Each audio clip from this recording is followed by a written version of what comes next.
Dessert forks line up like soldiers on parade, though I'm the only one following orders. The raspberry tarts shine under the patio string lights, and I've piped the whipped cream into neat spirals that would make a food stylist sigh. On the other side of the sliding glass door, my husband holds court with the kind of swagger that attracts moths and regrets. He laughs too loud. His friends mirror him the way geese mirror the lead bird. Same tilt of the neck, same smirk, same muscles forced against shirts that forgot how to breathe. Before we dive deeper into this story, I have one small request. Please subscribe, drop a like, comment, and hit that hype button to boost this channel so more people can discover these incredible Reddit stories.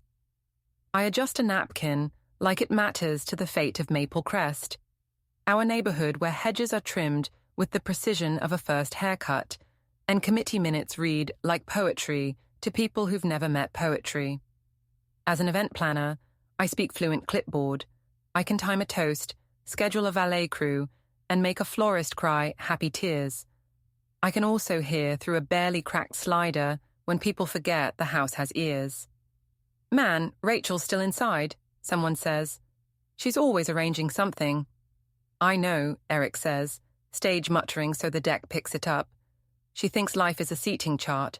Assign the world a place card and it won't move. Laughter. Big, performative, a little sloppy. I can tell from the sound who's drinking what. Claire's laugh has a champagne edge. Daniel does that fake choking thing, as if he's taken in too much air and attention at once. Trent, in his glossy red polo, laughs the hardest, leaning too close to Eric, shoulder to shoulder like a team photo. I got a late session after this, Eric says, flipping his phone in his palm. New client, high potential. That what we're calling it, Trent says, nudging him. Relax, Eric says. I can do whatever I want. She's too soft to leave. The slider is open 2 inches because I hate the way our house smells when we cage the air. The night breeze carries lawn clippings and the hint of someone's grill 2 doors down. It also carries words into my tidy kitchen and lays them there like place settings. I wipe a crumb from the marble and check the time. Dessert at 9, small talk until 10, then guests drift into ride shares and the HOA president pretends this was community building rather than brand polishing. That's the script. Except tonight the show has improv. I reach for the serving tray and think about how belief is a habit. Every morning this year I've told myself Eric is tired, inconsistent because the gym is growing, distracted because growth eats focus. And every night, something meaningless pins the day together. Him sending a late smiley face, a hand on my shoulder as he passes, we good, dropped like a coin into a jar labeled normal. I've built a career on keeping people calm while the florist truck breaks down and the best man misplaces his vows. My reflex is to smooth, but my ear hears the difference between swagger and contempt, and tonight the difference is sharp enough to cut ribbon. Trent, Claire says, voice tinkling, show us the car again. As if we haven't seen it, Daniel says, but he's already walking toward the street. They love props. I can practically see the selfie ring light in their pupils. Eric's voice lowers, then rises for the punchline the way it does when he wants witnesses. My husband snapped, "Stop acting like you control me. I'll do whatever I want." His friends laughed. I smiled and said, "You're right, because we're done." That night, his key didn't fit. Locks changed. The neighbor's words at the door. Something he'll never forget. He says it like he's quoting a tabloid, not realizing he's just written my script for me. That's the headline I'll hand back to him.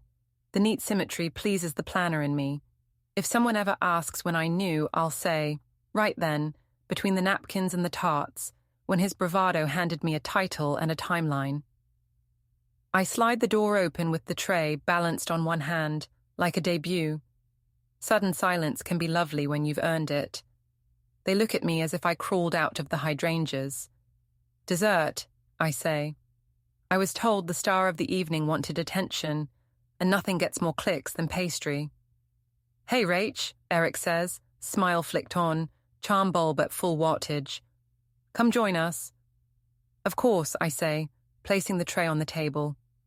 I set the spatula down with a soft clink and watch every eye track it as if it might reveal a secret. But before we cut, one note. You wanted a crowd. Consider it assembled. Trent grins at me like he's auditioning for a toothpaste ad. You look great, Rachel. Doesn't she always? Claire says, however you spell supportive when the vowels spell envy. I pick up a tart and look at it as if it's been whispering to me. I just heard something interesting through the door. About control. About someone being able to do whatever he wants. Strange, because I've been under the impression we were married, not entering a reality show. Eric tilts his head. He knows my temper is more like a thermostat. It rises a degree at a time, and by the time people notice, the room is already a new season. Can we talk later? He says. We're already talking, I say. Everyone is here, the HOA president for one. I smile at Madison, who smiles back like a curtain being drawn. This is not... Eric starts. Relax, I say, and I mean it. I'm not here to perform. I'm here to clarify. I touch the ring lightly so he knows I remember what we promised in a courthouse with lousy fluorescent lighting and the smell of coffee that has sat too long. You want to do whatever you want? Perfect. That makes us finished. Daniel coughs in that theatrical way again, then remembers he's off stage. Trent's eyes flick to Eric for cues. Claire's phone skims the table as if by accident, already recording. Rachel, Eric says softly, the tone he uses at the gym when a client threatens to cancel a membership. You're being dramatic. I prefer organized, I say. Which is why I listened, and why I believe you when you tell your friends who you are. I glance at the tray. Take a tart if that helps you absorb news. Madison, to her credit, says nothing. She'll file this in a folder labeled Community Awareness and wait to see who remains on the right side of the street's opinion. Opinions here are like recycling, scheduled, sorted, and curbside by morning. Come on, Trent says, leaning back like he's bored. People fight. Big deal. Rachel, you know how intense the gym is right now. I do, I say, because I balance its vendor payments when Eric forgets. I know the price of new kettlebells, and the way the washing machine for the towels vibrates like it's trying to leave town. I know the hours and the quiet hours clause, and how often he breaks it because attention is better than oxygen for people who crave it. Eric reaches for my hand. I step back because I've learned the difference between a gesture meant for me and a gesture meant for an audience. Let's not make this a thing, he says. It's already a thing, I say gently, since you announced it to your fan club. That's not fair, Claire murmurs, looking pained, which is her specialty. We were just talking. Talking is interesting, I say. It tells you who your friends are. Rach, Daniel says, every couple has. Agreements, I say. Yes, here's mine. You do what you want, I do what I want. Today I choose to be finished. There's tart for everyone on your way out. Eric looks like I've moved a wall he didn't know was load-bearing. You're not leaving, he says, which is funny given the whole control theme. Not leaving, I say. Just concluding this season, and before you accuse me of being impulsive, I've been thinking for a while. I didn't want to embarrass you, but you did that for me. Rachel, he says again lower. Please don't lower your voice like this is intimate, I say. You made it a show. Let's end it on a high note. Trent laughs, a little too late, and stops when no one follows. Claire looks at Madison, who looks at her nails, which look at the lights that look at the truth. People always think lights are neutral. They are not. Lights pick sides. Fine, Eric says, leaning back in his chair until it creaks. Do you think you control me? You don't. I'll do whatever I want. And I'll do what I said, I reply, calm as a seating chart. We're done.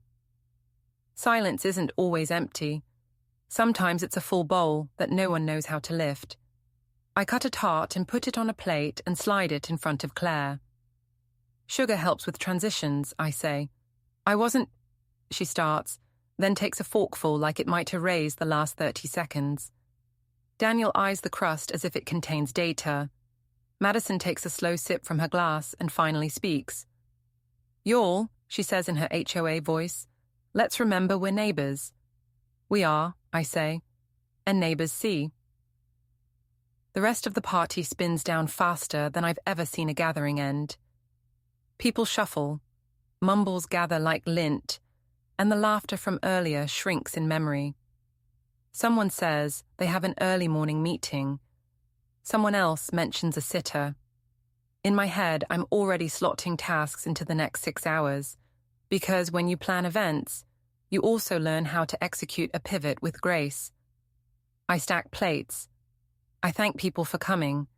I hug Madison, like we both understand she's hugging the person who will file paperwork correctly. Eric tries the corridor talk in the hallway, the low voice and hands half open.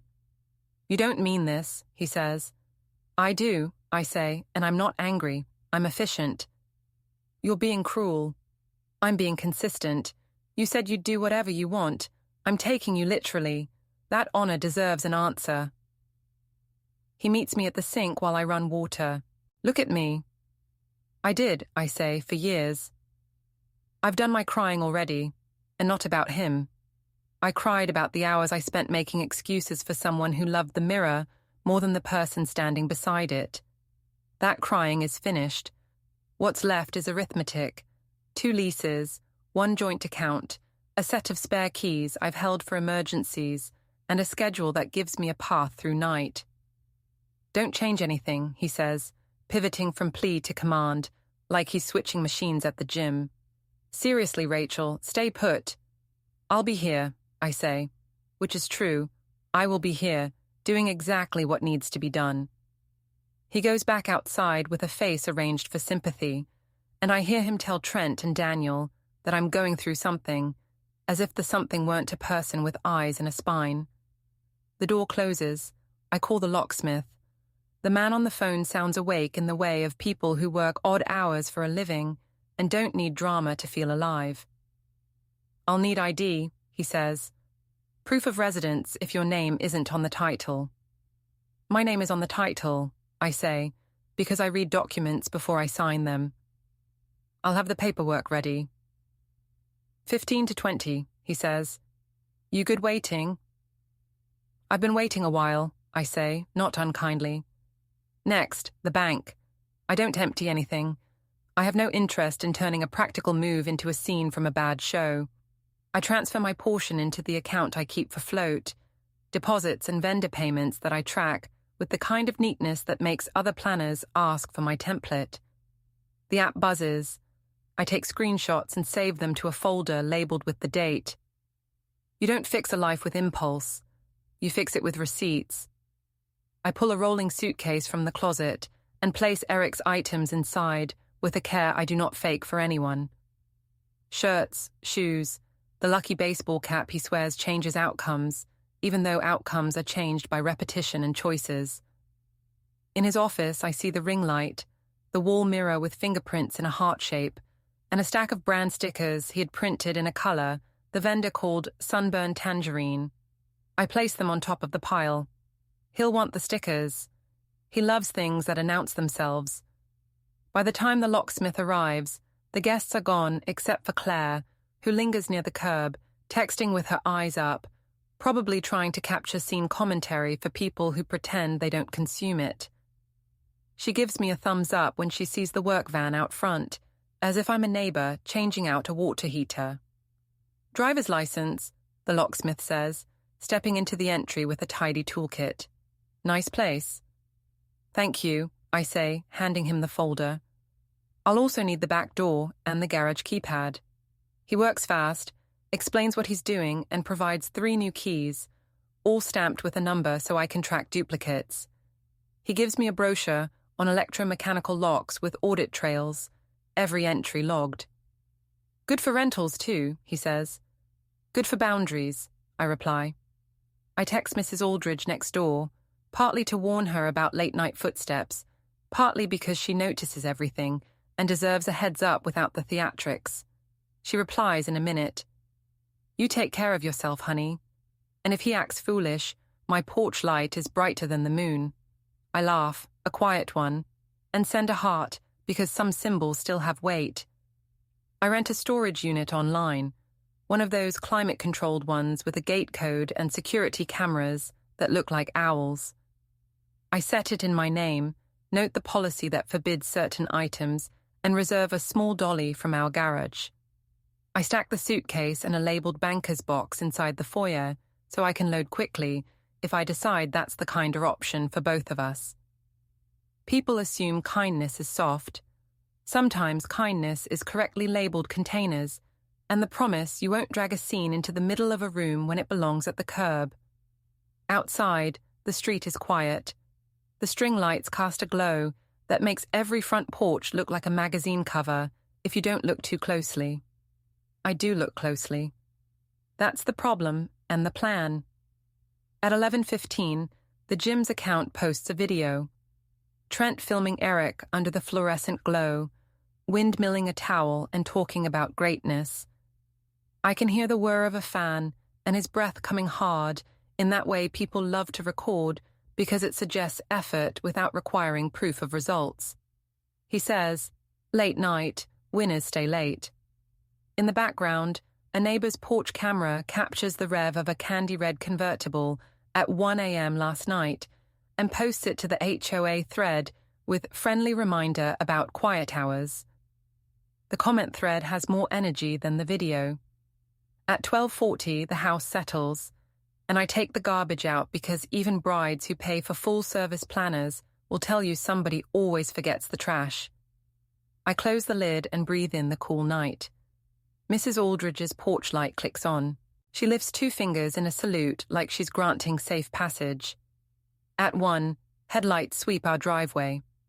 Eric's laughter has that tinny edge that means he poured bravado right over exhaustion.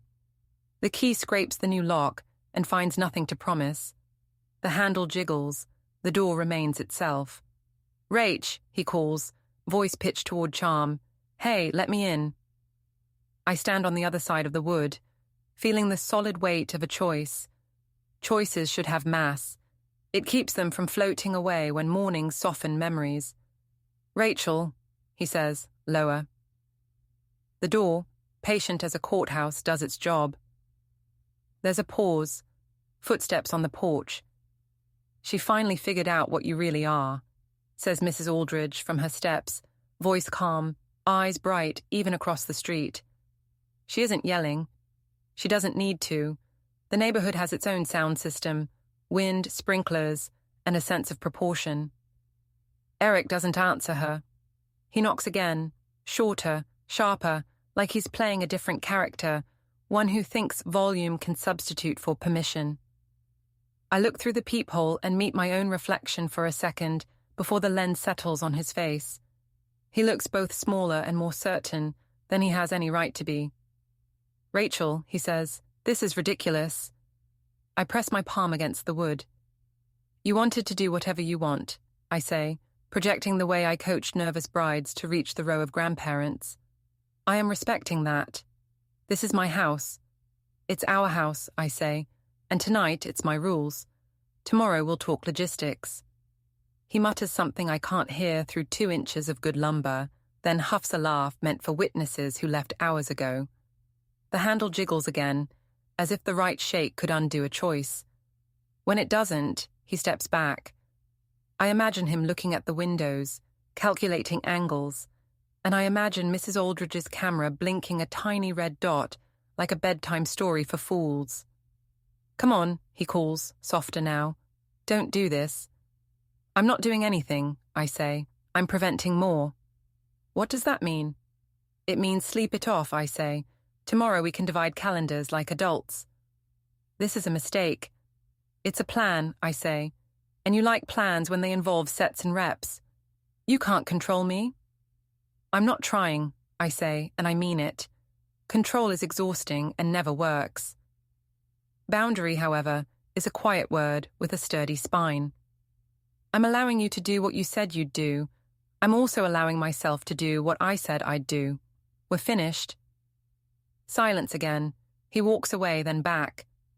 The porch step creaks the way it always does, reminding me we need to have it repaired. Somebody will log it on the neighborhood app if we don't. I almost smile at that, then don't. The moment doesn't need garnish. He finally goes, or at least his footsteps do. Then there's the rasp of a zipper, the sound of him sitting on the bench we bought at a reclaimed wood store, because the salesperson promised it would ground an entry.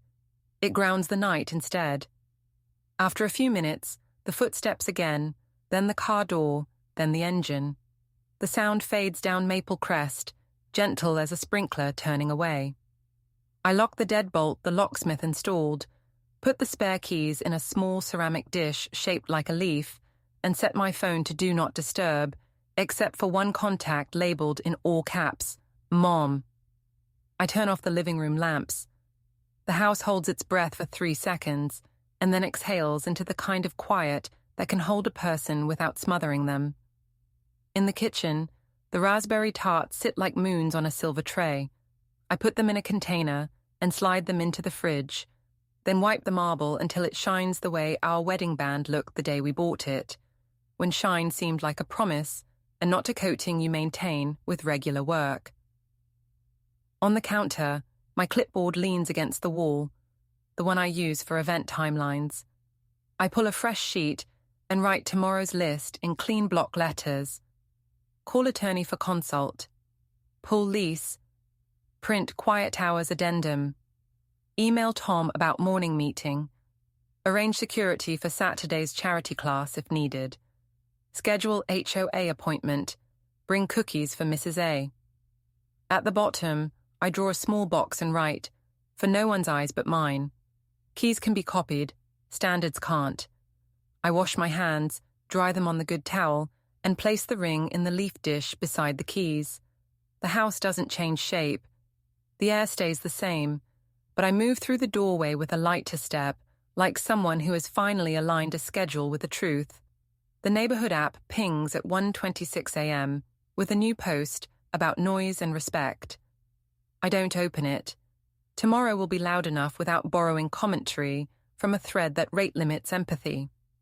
I set my alarm for 7 when the locksmith opens again in case I decide to add the audit trail lock. Then I do the most radical thing I've done all year. I sleep in my own bed without listening for someone else's key. Morning arrives like a calendar reminder. I set for myself months ago. Time to be precise. I'm up at 7 with coffee that tastes like purpose, and a pad of sticky notes that could organize a parade. The house is neat. The ring dish glints. The quiet has a reliable hum. I make toast. I don't finish and read the list I wrote last night with a fresh pen, just to feel the click of the point against paper. It's the sound my brain makes when it chooses itself. First call is to my attorney for a consult appointment. I leave a clean voicemail with bullet points, because legal brains like clarity almost as much as mine does. Second call is to the storage facility to confirm my gate code and the dolly reservation. Third is to Tom at the gym, who picks up on the second ring with that steady breath of a man who did the opening shift. Morning, Rachel, he says. Everything okay? Everything is scheduled, I say. I'd like to stop by around 9 to look at the vendor files and take a quick inventory of the maintenance logs. I know that's not thrilling, but I love a log. You love a log, he repeats, and I hear the smile in it. I'll print what I can and have the rest on a tablet. We had 2 quiet hours complaints this week. Both mentioned cars revving and live streams. It's all in the binder. Thank you, I say. I'll bring muffins. Bring your spine, he says softly, then clears his throat like he didn't mean to say it. Sorry, that was a lot last night. Claire tagged me in a video of the dessert announcement. Not cool of her, but it's fine, I say, and it almost is. If the lights were already on, might as well use them. I hang up and open the hallway closet, pulling out 2 banker's boxes I labeled in capital letters. Gym, lease, quiet hours, and vendors, events. They're empty right now, just neat little futures. I load them into the hatchback, wedge the dolly beside them, and tuck a carton of muffins onto the passenger seat like a bribe for the universe. I text Mrs. Aldridge a quick update, heading out. Expect a locksmith again at noon for the garage keypad. She replies with a thumbs up and a photo of the sunrise over Maple Crest, which makes our cul-de-sac look like a postcard, addressed to whoever needs a reminder that edges can be soft even when decisions aren't. At the bank, the woman at the desk recognizes me from a wedding I planned last year for her sister. She compliments the dessert table and then apologizes for bringing up work when my face clearly says life. I assure her it's fine. We verify the transfer I made last night, print confirmations, and place them in a folder. She slides me a tissue I don't need, and I thank her anyway, because kindness lands better when you accept it. On my way to the gym, I pass Trent's building, where the candy-red convertible sits under a carport like a peacock planning a TED Talk. The hood gleams. The paint almost winks. He loves that thing more than he loves punctuality. I file that away the way I file seating chart hazards. Aunt Lydia hates Cousin Mark. Keep them apart. In this case, Trent loves convertible. Keep him in view. Iron Harbor Gym always smells like eucalyptus towels and marketing ambition. Tom meets me at the front with a tablet, a clipboard, and, true to his word, printouts of the quiet hour's complaints. He looks tired in the honest way that says he was here at 5, not in the performative way that says he filmed himself pretending to be here at 5. Thank you, I say, passing him a muffin. Blueberry. Not the cake kind that pretends it's breakfast. Real muffins, he says. Bless you. We sit at the small desk in the office where Eric likes to FaceTime potential sponsors with his motivational lighting. The ring light is off, which I appreciate. I read the quiet hours addendum in the lease. It's the exact copy I remember insisting on when we negotiated lower rent in exchange for strict compliance. The language is plain. 3 documented violations in a 60-day period trigger corrective oversight by any co-responsible party named on the lease. The purpose is to protect the property from nuisance and safety risk. The co-responsible party may implement schedule changes, access adjustments, and event freezes necessary to return operations to compliance. It's not a coup, it's a compliance clause. I love a clause that carries its own flashlight. Tom slides over the binder marked incidents. The tabs are color-coded. My heart murmurs a small thank you. Inside, timestamps, complaint forms from neighbors about revving engines and late-night music, screenshots of gym stories that match the times, and notes about the night staff being sent home early while the doors stayed unlocked for a special session. Each entry has a signature, either Tom's or the closing associates. It's not a witch hunt, it's paperwork. There's a difference between rumor and a line item. This is a lot, I say, tapping one foot to the rhythm of fairness, more than I thought. Tom sips coffee and looks at the wall where Eric hung a poster of the gym's open hours that the HOA approved in spring. I started documenting after the second complaint. When you signed as co-responsible, I figured it was my responsibility to protect both of you. No offense, but Eric thinks policies are a suggestion. Policies are the bones of a place, I say. Without them, you get jelly. He chokes on a crumb and laughs. Please don't say jelly around the weight rack. The guys will invent a diet. We go through vendor contracts for the upcoming charity class I scheduled months ago. I pull the permits I filed with the town and the email thread with the rec center. Everything is in order. The event has a public service aura that tends to make people generous and careful, 2 of my favorite flavors in a crowd. I flag the paragraphs about sound checks and security presence. I make a note to call the security company we use for city parks. 2 guards, maybe 3, not to start a scene, to prevent one. By 10, I've copied what I need, photographed what I can't remove, and texted myself the list of changes that would immediately bring the gym into alignment. Lock doors at 10 sharp. Move open gym hours on weekends by 1 hour to ease traffic. Block late-night special sessions. Require all vehicle owners to sign a quiet arrival pledge. It sounds earnest and only slightly ridiculous until you remember that people behave better when they sign a piece of paper that has their own name on it. I'm going to formalize an interim plan, I tell Tom. Not to set the world on fire, just to stop the smoke machine. You okay standing with me when we go over it? I've wanted to say this for 6 months, he says. Yes. On my way out, I pass the front desk where 2 regulars chat about protein powder and neighborhood drama, alternating as if both topics fall under wellness. One of them lowers his voice and says, "Did you see Claire's story? The dessert speech had more grace than a foundation gala." I pretend I don't hear that, not because I dislike credit, but because I'm trying to keep my focus in the zone between personal and professional. When those blend, action gets sloppy. At the storage facility, I check in with the manager, who offers me a lollipop and a lecture about how to position the dolly so boxes don't slip. I listen because he clearly loves his job, and a person who loves his job keeps other people's items safer. I load the suitcase and the banker's box and park them in a unit that smells faintly of cardboard and good intentions. I photograph the contents and email myself the images with a subject line that reads like a ledger. Storage, Eric items, date.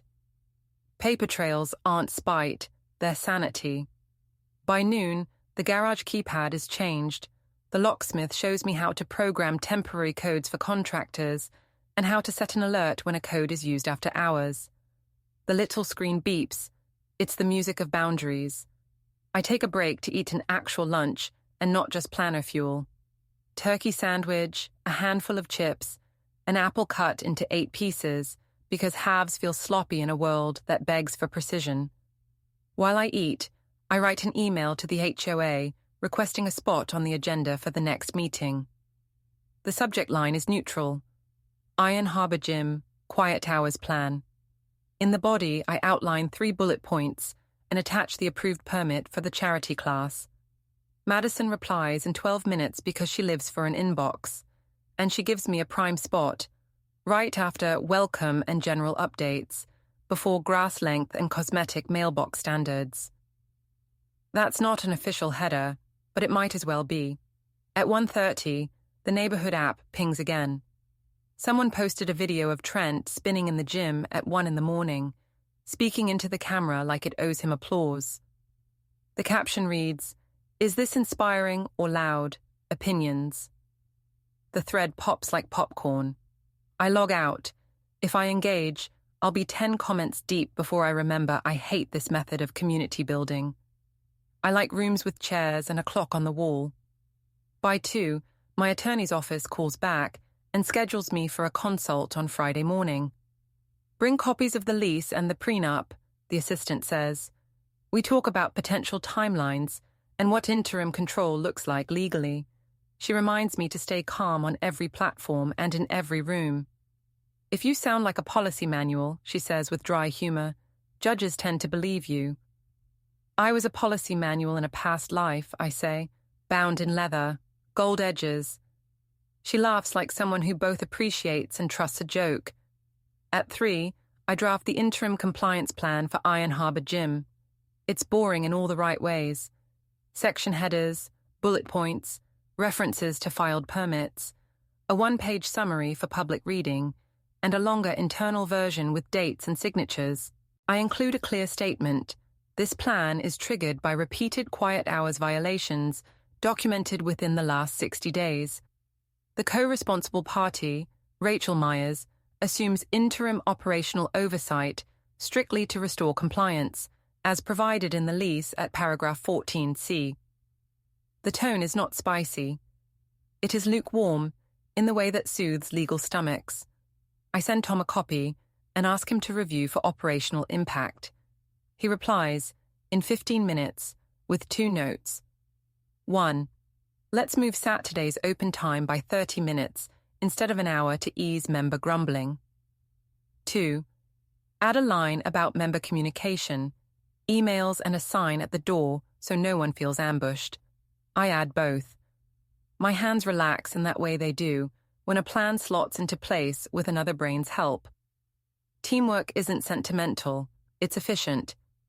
At 4, I'm back at the gym to drop off printed copies and a sign that reads, "Quiet hours matter. Thank you for respecting our neighbors." It's softer than a scold, but firm as a parent who has learned to count to 3 and mean it.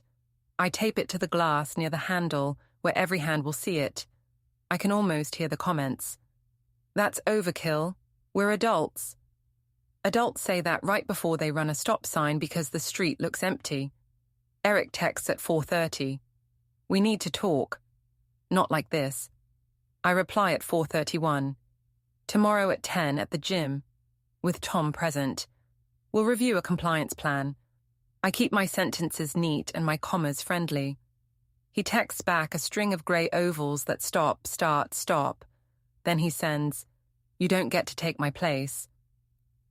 I consider my options and choose the one that lets me remain in my own skin. I write, "No one is taking anything. I'm enforcing the lease we both signed. Quiet hours protect the business, the property, and our neighbors. It's not a punishment, it's a plan." He sends, "You're being cruel." I stare at the word. I could argue. I could screenshot the lease. I could write a thread about community. I choose the planner's response, "I'm being clear." There's a long pause. Then, "Don't do anything to embarrass me at the event Saturday." I type, "Show up on time, follow the plan, and the event will be smooth. That's the point." At 5, I make pasta and listen to jazz while the sauce reduces. I text Mom a brief update that sounds like me. "I'm okay. I have a plan. I'll call you Sunday." She responds with a string of hearts and a photo of the family dog doing his dramatic flop on the hallway rug like life has wronged him. I laugh into the steam of the pot and taste the sauce. It needs more salt. Everything always needs a bit more salt. At 6, the doorbell rings. I check the camera and find Brittany on the porch, in a skirt that screams boardroom and a top that whispers influencer. She wears entitlement like cologne. "I don't have a lot of time," she says when I open the door, "so I'll be quick. You need to stop whatever this is." "Hello to you too," I say, letting my voice land on the doormat between us. "Would you like a glass of water?" "No," she says, brushing invisible dust off her sleeve. "Eric called me. He's upset." "Eric is frequently upset when the room forgets to clap," I say.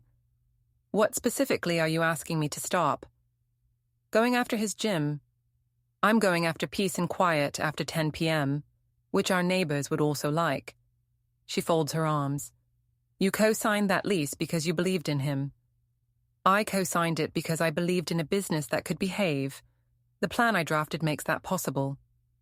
"You're not going to win," she says, and I have to respect the confidence of a person who walks onto another person's porch and declares outcomes. "I'm not competing," I say. "I'm organizing." She tilts her head. "You always were good at putting things in boxes." "It's very satisfying," I say. "Including this conversation. I'm putting it in a box labeled, 'We tried polite.'" She huffs, annoyed that polite didn't bend into agreeable. "You're going to ruin his event." "I planned his event," I say, "and I intend to run it well. If you care about image, and I know you do, encourage him to act like a person who can read a schedule." She stares at me for a long second, searching for a soft spot. She won't find the one she wants. The soft spots I have are reserved for people who act with care when no one is filming. She turns without goodbye and clacks down the walkway with heels that sound like punctuation. My phone buzzes. Madison. "FYI, Brittany asked to be on tonight's HOA meeting agenda for a quick note about business support in the community. You okay with that?" I type, "Fine with me, I'll be there too." At 7, I take a folder to the couch and flip through the plan one more time. I find a typo and fix it. It's the kind of mistake that would itch at me for weeks if I let it slide. At 8, the HOA meeting pings on my laptop. The grid of faces appears. Madison, with her neat hair and nicer smile than Sol. Grant from the corner house with a background of golf photos. A couple of new families I haven't memorized yet. Brittany's square flickers on. Filtered glow and resolute chin. I sip water and remind myself to stick to the facts, keep pronouns neutral, let documents do the heavy lifting. Madison calls the meeting to order with the same gavel energy she uses on 4th of July, minus the sparklers. We move through minutes, then streetlight replacements, then the status of the mail kiosk that has become this year's saga. When she gets to community business, she nods to me. Thanks, I say, sharing my screen with a one-page summary. Just a quick update about Iron Harbor. I'm implementing a compliance plan for quiet hours that includes earlier lock times, signage, and member communication. I wanted you all to see it first, since you live closest to the outcome. I'm not sure what I expected, perhaps some eye rolls, perhaps applause. Maple Crest gives me something better, focused attention. Several neighbors nod, and Grant unmutes to say, "Thank you. My toddler sleeps like a cat, startled by everything. The revving has been rough." "I hear you," I say. "We'll get it under control." Brittany raises a hand with the crispness of a person who practiced in a mirror. I want to add that Iron Harbor brings positive energy to the neighborhood. It attracts young professionals and improves property values. We should support small businesses. I support small businesses, I say. That's why I wrote a plan that keeps our permits in good standing. That's not what I meant, she says, smiling the way people smile before they break a vase and call it modern art. I mean, we shouldn't stifle entrepreneurship with fussy rules. Madison coughs. Quiet hours aren't fussy. I keep my voice steady. This plan makes the gym better, not smaller. No blaring music after 10, no show-off engine noise at 1 in the morning, and no live streams that turn our street into a backdrop. Members who love the gym will still love it. Neighbors who love sleep will get to keep loving that. Brittany's jaw moves in a delicate circle, like she's grinding a spice no one asked for. You're doing this because you're upset with Eric. It's personal. It's personal to everyone who lives here, I say. That's what a neighborhood is. A few people type in the chat. Thank you, Rachel. Another posts a porch cam still of Trent's convertible from last night with a caption that simply reads, "See."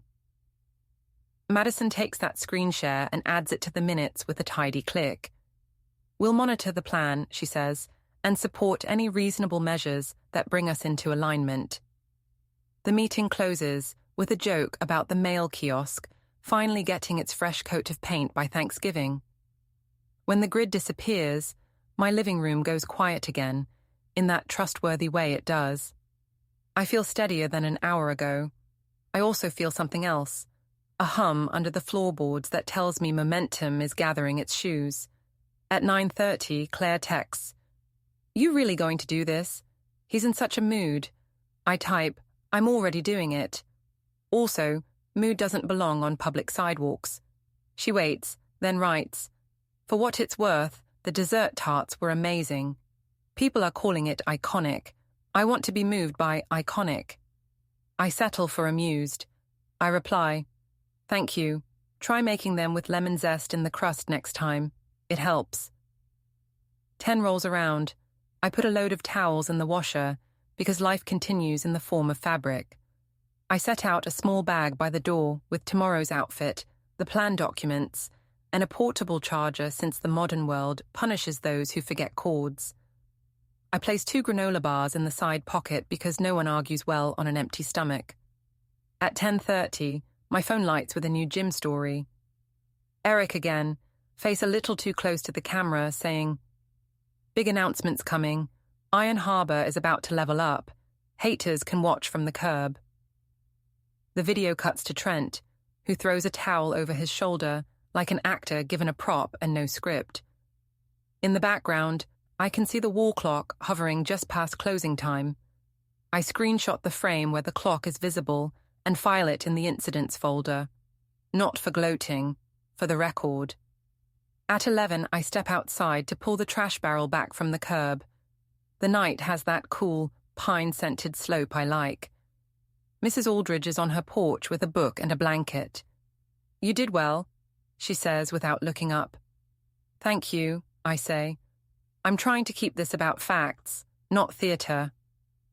"Darling," she says, lifting her eyes over the rim of her reading glasses, "facts are theatre when people prefer stories that flatter them. You just learn to run the lights." I tell her good night and head in. My phone buzzes one more time. A last message for the day. A tag from the gym's account. It's Trent's video again, but this time someone overlaid captions of the HOA quiet hours policy and a little arrow pointing to the wall clock. The comments are equal parts enthusiasm and annoyance. I don't comment. I put the phone face down. I check the locks like a ritual that belongs to me. Before bed, I stand in the doorway of the office and look at the ring light. I imagine it as a dim halo over 1,000 hollow announcements. I unplug it and coil the cord, place both on the desk, and write a sticky note. If you need the spotlight, book a stage. The house is ready. The plan is printed. The morning has a shape you could draw with your finger in the air. I turn off the lamp and let the dark be dark. In my chest there is a small click, very much like a key sliding into the right place, and a steady sense that tomorrow's meeting will be a table I set exactly the way it should be set. The HOA meeting notes hit Maple Crest before sunrise, and by breakfast everyone has an opinion. I wake to 3 texts from neighbors I barely know. One congratulating me for finally setting boundaries, one asking if I'm hiring for event help, and one saying, "Please make them stop with those engine noises." Suburbia runs on caffeine and commentary. I dress in jeans, a clean blazer, and that quiet confidence that looks like perfume, but smells like evidence. The morning air is sweet with mown grass and judgment. I drive past the gym and see Trent's convertible parked illegally across 2 spots, gleaming like a cherry dropped on concrete. The license plate frame says Beast Mode.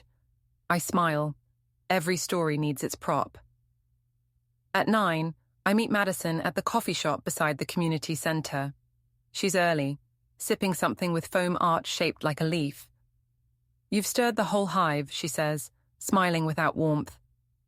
"I'm allergic to honey," I say, setting down my folder. She laughs, because she likes people who speak her dialect of polite threat. "The board supports your plan. Just keep it measured. We don't like drama in the minutes." "I specialize in drama-free documentation," I say, sliding her a copy of the compliance sheet. She skims it, nods, and whispers, "Brittany called me last night, said you're weaponizing policy."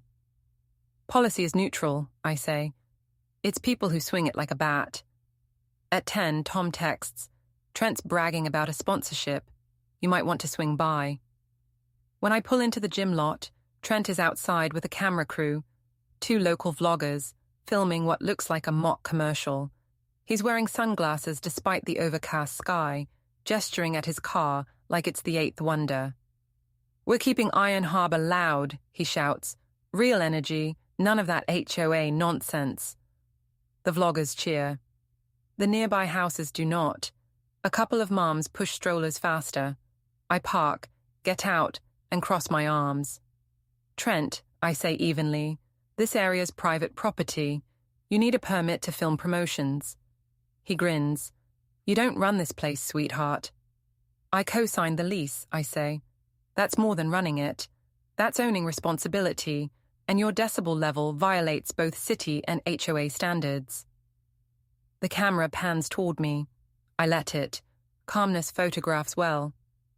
"Trent, kindly move your car before someone calls code enforcement. Or before I do." He shrugs, swaggering like a toddler who thinks he's bulletproof. "You can't make me." "True," I say, "but gravity can." I walk to the maintenance shed, open the side door, and pull a thin cord dangling from the gutter, one I noticed last week when the landscapers left a ladder. 2 plastic sacks, non-toxic, biodegradable craft paint from the last charity color run, tip right into the convertible's open top. a soft, magnificent splat. Blue and green swirl together, dripping down the leather like modern art. The vloggers freeze, mouths open. Tom, watching from the doorway, bites his lip to hide a grin. Oops, I say mildly. Maintenance materials. You should really park under cover.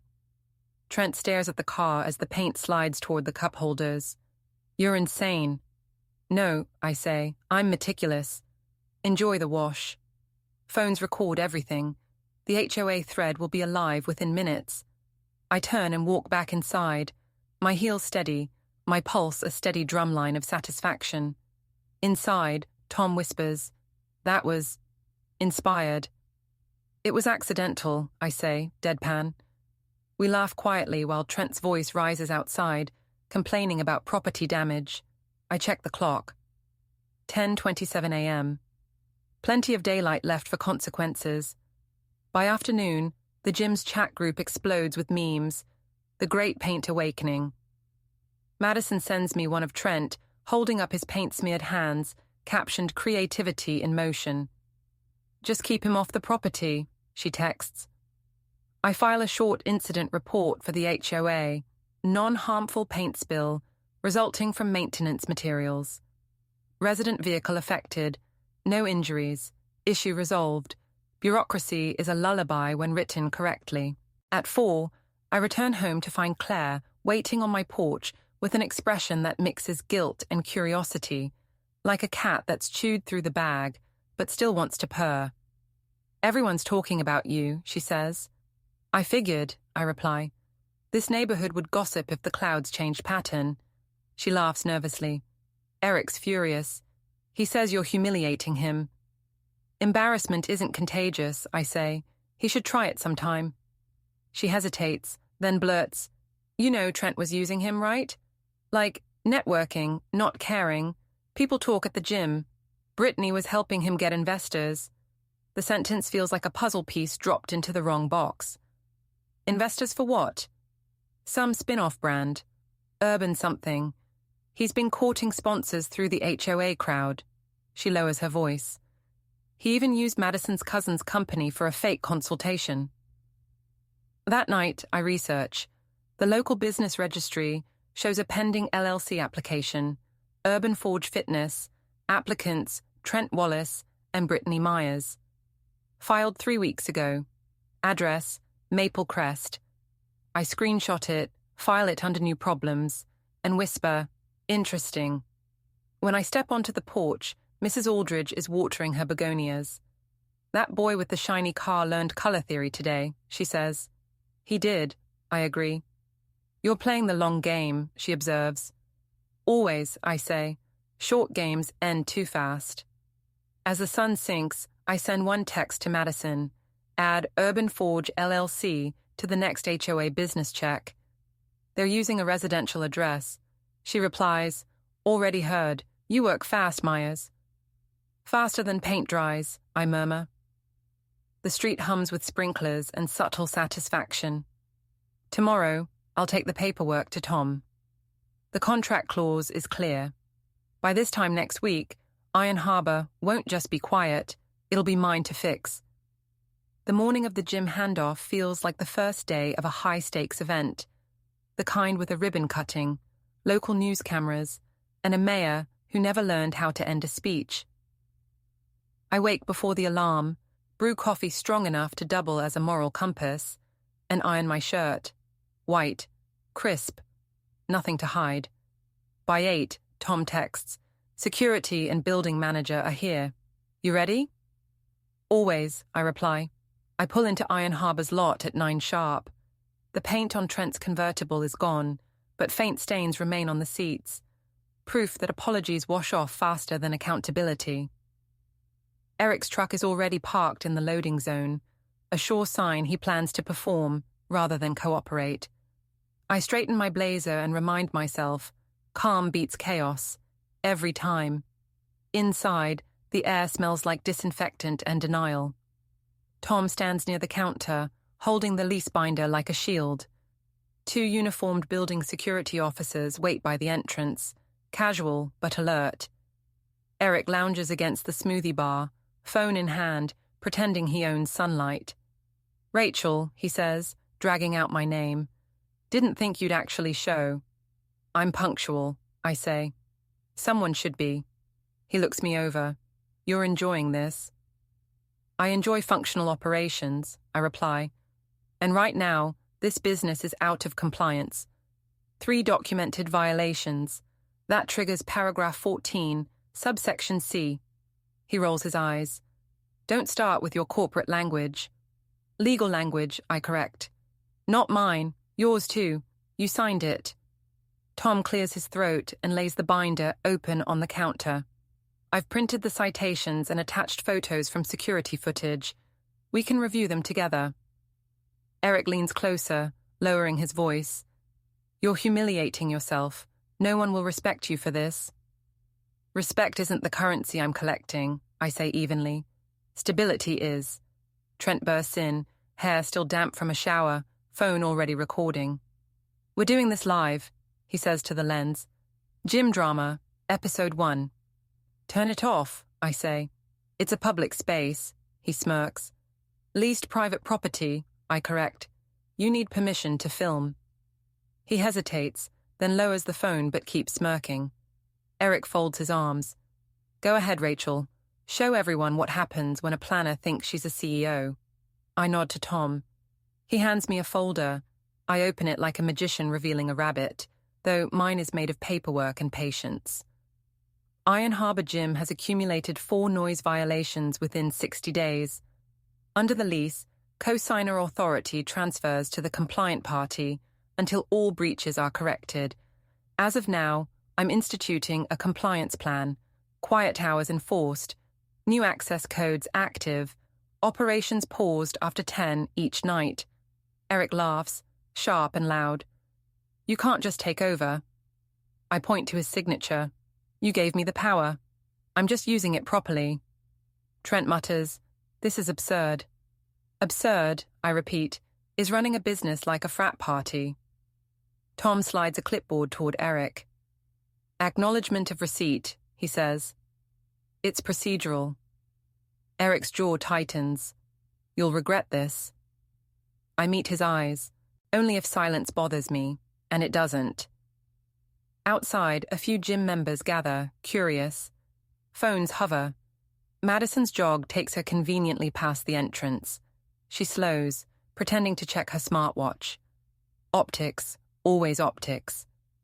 "Everything okay?" she calls sweetly. "Perfect," I say. "Just implementing community standards." Her grin widens. "Love to hear it." Eric steps forward. "Don't act smug in front of them." "I'm not acting," I say softly. "You are." The officers exchange glances. Tension hangs like a heavy curtain until Tom cuts through it. "We'll finish the signatures inside." We retreat to the office, the ring light glaring like an interrogation lamp. I unplug it. "Let's remove distractions," I murmur. As the documents trade hands, Eric's face reddens in that particular shade of entitlement meeting consequence. "You don't even care about this place," he says. "I cared enough to read the fine print," I answer. "That's love of a different kind." He slams the pen down. "You win." "This isn't a contest," I say, gathering the papers. "It's maintenance." Outside, I hear murmurs, members asking questions, the buzz of phones. I step out with Tom, who whispers, "Want to make a statement. Madison's hinting reporters might swing by." "Let's get ahead of it," I say. I face the small crowd. Iron Harbor is adjusting hours to better serve the community. We're committed to safety and respect. All memberships remain valid. We'll host the charity event Saturday as planned. Eric tries to cut in. "You can't just..." But the crowd is already murmuring approval. Optics shift like sand. By afternoon, he's gone, peeling out of the lot. Trent follows, filming from the passenger seat, muttering something about betrayal. Tom exhales. "That was, wow." "Necessary," I say. We lock up, set new codes, and schedule a cleaning crew. By 6, the gym gleams with a sense of order. The evening is calm for the first time in months. At home, I pour wine and watch the HOA feed. Someone uploaded footage of the confrontation, labeling it Gym Reform Day. Comments range from finally to drama in activewear. I close the app and focus on the sound of nothing. Just before 10, a notification blinks, an anonymous message with a link. Against better judgment, I open it. A video plays. Eric pacing his living room, talking to Brittany. "We're not done," he says. "She thinks she can run this place. Watch me take it back." I pause, rewind, note the reflection in the mirror behind him. Trent's face, phone raised, recording. I whisper, "And there's your next mistake." The night hums with quiet electricity. I check the locks, send Tom a message. "He's planning something. Keep cameras rolling." He replies, "Already on it."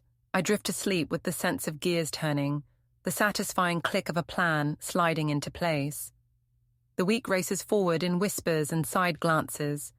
Maple Crest hasn't had this much entertainment since the mailbox vandal got caught on drone footage. My name circulates in text threads, like a trending hashtag.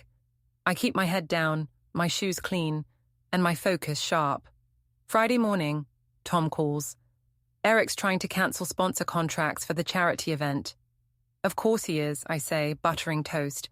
"Let them know the event proceeds go to the community center under my license. He can't pull funds that don't belong to him." Tom chuckles. "You're terrifying in a nice way." "I'm efficient," I correct. At noon, I review the final setup schedule. Tents, check. Donation boxes, check. Local reporter confirmed. I plan every detail like a chessboard. If Eric moves, he walks into his own trap. By 4, I spot Trent's convertible again, circling the block like a shark in designer sunglasses. I turn my phone camera on, just in case. He revs the engine, grinning at me through the window. "Nice paint job last week," he calls. "Glad it matched your attitude," I reply. He laughs, speeds off, then slows deliberately near a group of neighbors. Showmanship again. I follow in my car. Not tailing, just watching patterns. He pulls into the park by the tennis courts and hops out, waving his phone. "You following me now?" he shouts, smiling for the imaginary audience. I roll down the window. "Just heading to the rec center. You're between me and it." "You think you scare me?" "I don't think about you at all," I say. "Try signaling next time." He flips his sunglasses down, mutters something I can't hear, and drives off. I exhale, watching the sprinkler system kick on. The spray arcs high, and 5 seconds later, his convertible zips back under it, open top. Perfect timing. Water pours in. He slams the brakes, jumps out, curses the universe. I lift my phone. "You really should keep that roof up," I call sweetly. Forecast said scattered showers. By the time I reach the rec center, my cheeks hurt from not laughing. Inside, volunteers bustle, taping signs and arranging tables. The event will run like clockwork, and I'll make sure every sponsor sees that. The more public this becomes, the less Eric can twist. At 6, Madison corners me by the refreshment table. Word is, Brittany tried to push a proposal through the HOA about using the gym for private sessions after hours. Sound familiar? Sounds desperate, I say. She's losing footing, Madison adds, eyes sparkling with gossip. Also, someone leaked her emails. Turns out she was lobbying for special treatment for Trent's new LLC. Leaked, I ask. Anonymous upload to the neighborhood archive. People love a paper trail. I hide a smile. Sometimes justice has excellent timing. That evening, Eric posts a video, ranting, dramatic, filmed in half shadow. They think they can steal my dream. I built Iron Harbor from the ground up. Watch me rise again. His followers flood the comments with flames and fist emojis. I let them burn themselves out. Tomorrow, during the charity event, he'll have to watch me run what he broke. Saturday arrives bright and crisp. Volunteers wear matching shirts, cameras flash, and the crowd hums. I stand at the mic, announcing raffle numbers, smiling like calm itself. Tom handles check-ins. Madison works the press angle. Everything hums until 10:47 a.m., when Eric strides in like a storm in gym shoes. "Turn off the music," he yells. "This is my brand." The DJ freezes. The crowd murmurs. I step forward, microphone in hand. "You're welcome to join us, Eric, but please respect the schedule." "You don't tell me what to do," he says. "I own this place." "Not today," I say calmly, pointing to the posted notice of temporary control. "Lease compliance clause signed by you. Today, I'm managing operations." Phones rise like flowers toward sunlight. The crowd wants resolution. He grabs the mic stand, but Tom steps between us. "Let's not," Tom says quietly. Eric glares at him, then at me. "You think this makes you powerful?" "No," I say. "It makes me organized." Security moves closer. Madison waves a discreet hand at the reporter, who's already filming. Optics again. Always optics. Eric realizes it too late. He drops the mic, spins on his heel, and storms out. The audience exhales. Applause breaks out, small, polite, sincere.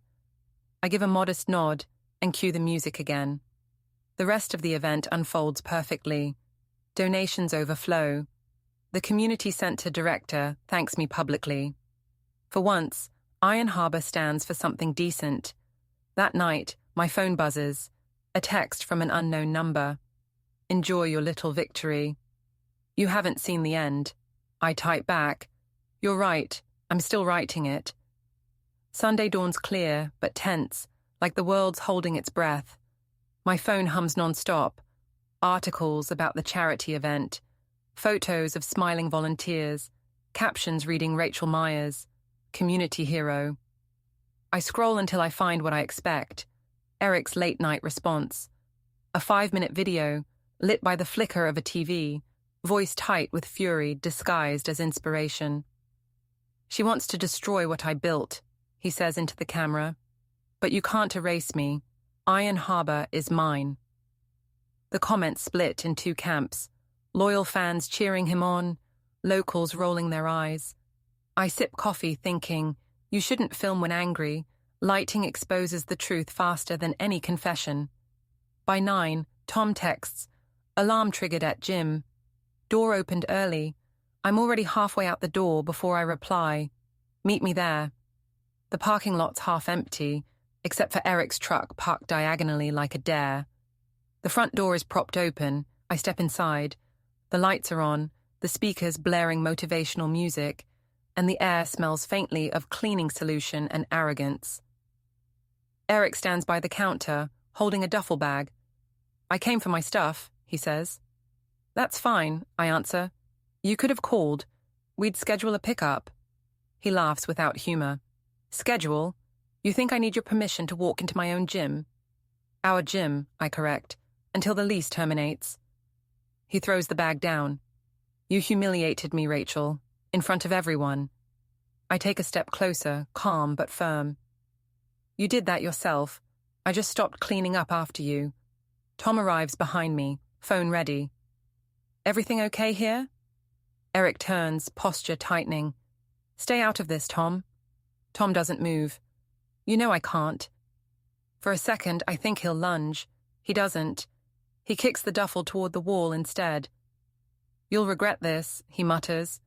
"Possibly," I say, "but I'll do it on schedule." He storms out. The echo of the door slamming feels like punctuation. Tom exhales. He's unraveling.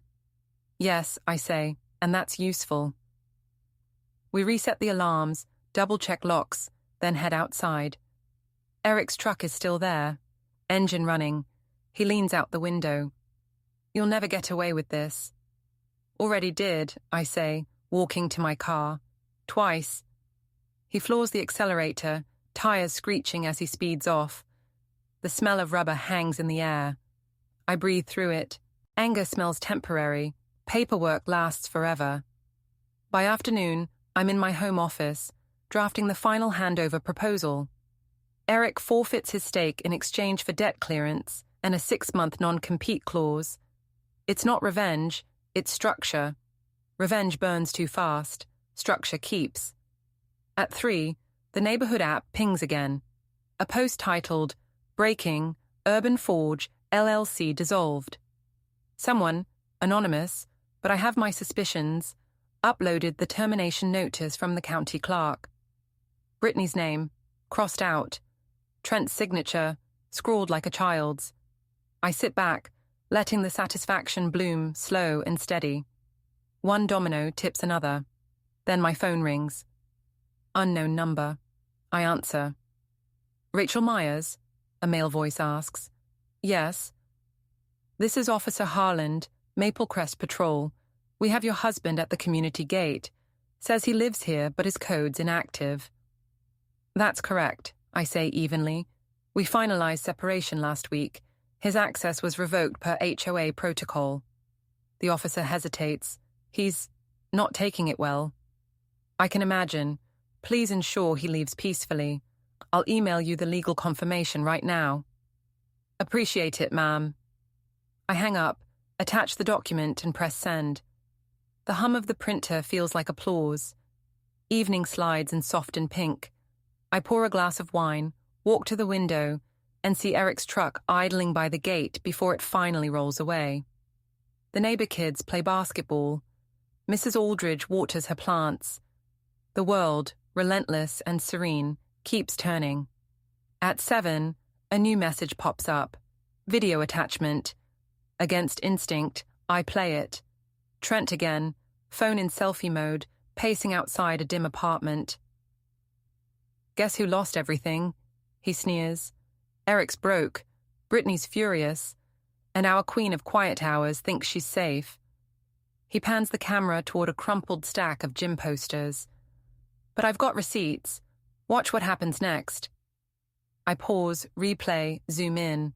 The posters aren't from Iron Harbor. They're from Urban Forge. Dated months back. His own venture, unregistered, using my event logos as decoration. Illegal branding use. My pulse stays steady as I file the screenshot in a folder labeled Evidence, Trademark Violation. Then I text Tom. "Send me Trent's sponsor list. Time to tighten bolts." Within an hour, I've emailed every listed contact, politely clarifying that Iron Harbor maintains full ownership of its imagery and trademarks. I CC the HOA board for good measure.